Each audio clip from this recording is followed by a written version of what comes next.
ยผัดโกผิกพี่น้องเลยนี่โกผิกมันขึ้นเป็นโกตามโพนตามนี่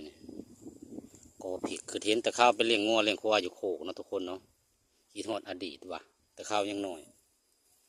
แต่ข้าวเป็นเด็กหน่อยเลี้ยงงัวเลี้ยงควายพี่น้องเคยเห็นบรรยากาศภาพเก่าๆข้าวหลังเอาบ่มียังถ่ายกันเลยมาแวะเศร้าเมื่อยผักมีแห้งผักหลดผักกินข้าวกับทีมงานไอ้น้องเวียดนามเฮาก็ได้เวลาก็เลยหยิบโทรศัพท์ถ่ายเอาบรรยากาศเก่าๆมาให้ครับชมกันพี่น้องนี่หญ้าเพกเนาะหรือว่ากอเพกเคยเห็นแต่ข้าวเลี้ยงควายพี่น้องแต่ข้าวยังหน่อยข้าวยังเป็นผู้บ่าวหน่อยกอเพกกับบรรยากาศทุ่งนาก็จะดำนาหลายเติมเลยตัวให้เนี่ยถ้าเราดำบรรยากาศอันนี้คือซีเมนต์กุ๊กจิกพี่น้องเลยบรรยากาศยามมะเร็งโมเมนต์บรรยากาศยามเที่ยงพี่น้องผักเที่ยงของพี่น้องเศร้าให้เศร้านาช่วงนี้ก็ผักเที่ยงเศร้ามีแห้งไว้สู่กระเบียกช่วงบ่ายว่าสันซะเดี๋ยวไปเบิ่งภาพบรรยากาศฟังนั่นพี่น้องจะมีเที่ยงหน้าหน่อยหรือมีกระท่อมหน่อยบรรยากาศต้นอาศิเขากับบรรยากาศไปเบิ่งน้ำกันก่อนเด้อทุกคนเนี่ยอยู่คนละฝากทางผมยึดกับถนนเนาะถนนเส้นทางเขาไปเมืองวิระบุรีเดี๋ยวไปเก็บฝาเท่านั้นก่อนจิซูมเอา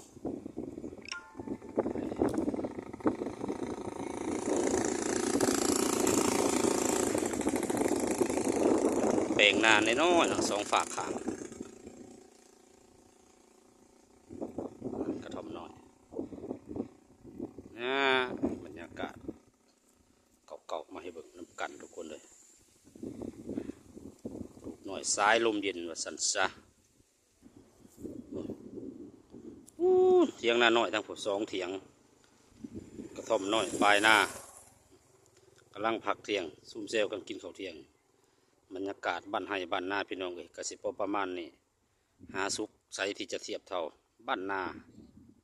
ยามเวียกกสิเมื่อยเน่เนาะหลังจากดำให้ดำหน้าแล้วกันสุดทางมานั่งแย่งเข่าเขียวยามนะพี่น้องเลยบรรยากาศบ้านเฮาตอนนี้เป็นดำเลยกำลังเริ่มเขียวอันเดีอย่าไปเบิ่งใกล้ๆกันไปเบิ่งใกล้ๆน้ำกันทุกคนเดี๋ยวสิพาทุกคนไปเบิ่งใกล้ๆน้ำกันมันจะได้บรรยากาศได้วิวเนาะเถียงนาน้อยเปิดเถียงนาน้อยน้ำกัดแล้วคน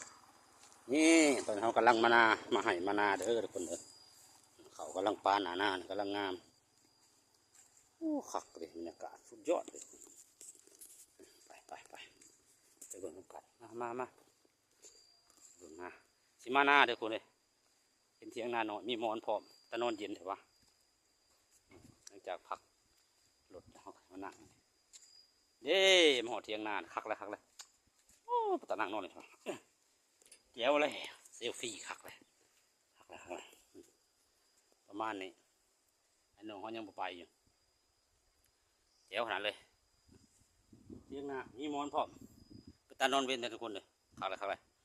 โอ้คักเลยสุดยอดเลยยอดเลย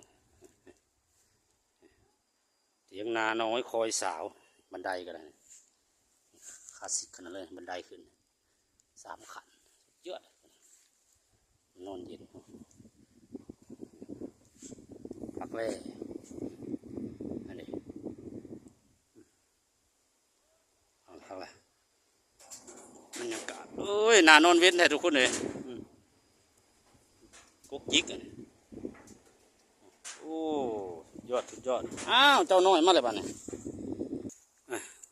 โอเคไปเลยทุกคนนะไอ้น้องเขาเริ่มไปเลยโอเคเมื่อก่อนในเวลาเลยโอ้ยไปดีโอ้คักเลยพี่น้องเอ้ยได้ภาพบรรยากาศได้วิวเลยบ้านนี้ไปแล้วในเวลาแล้วทุกคนเด้อโอเคกันเด้อนาไทยบรรยากาศเที่ยงหน้าหน่อยอ้าวมันเล่นมันน้ำเพิ่นมันเคยกินจอดบดึกมองบดึกินมันนี่เคยมากินน้ำนี่เพิ่นเคยกินน้ำนี่เพิ่นเคยกินน้ำนี่เคยกินน้ำเหอดเวลานัดหมายคงไอ้น้องแวะกินข้าวนี่เพิ่นมาเพิ่นจะได้กินเศษอาหารโอเคทุกคนมาหอดนี่ก็ขออนุญาตลงจ จบคลิปลงเพียงเท่านี้ก่อนเนาะเดินทางต่ออาจารย์จ้าโอเคบ๊ายบายพบกันใหม่คลิปหน้า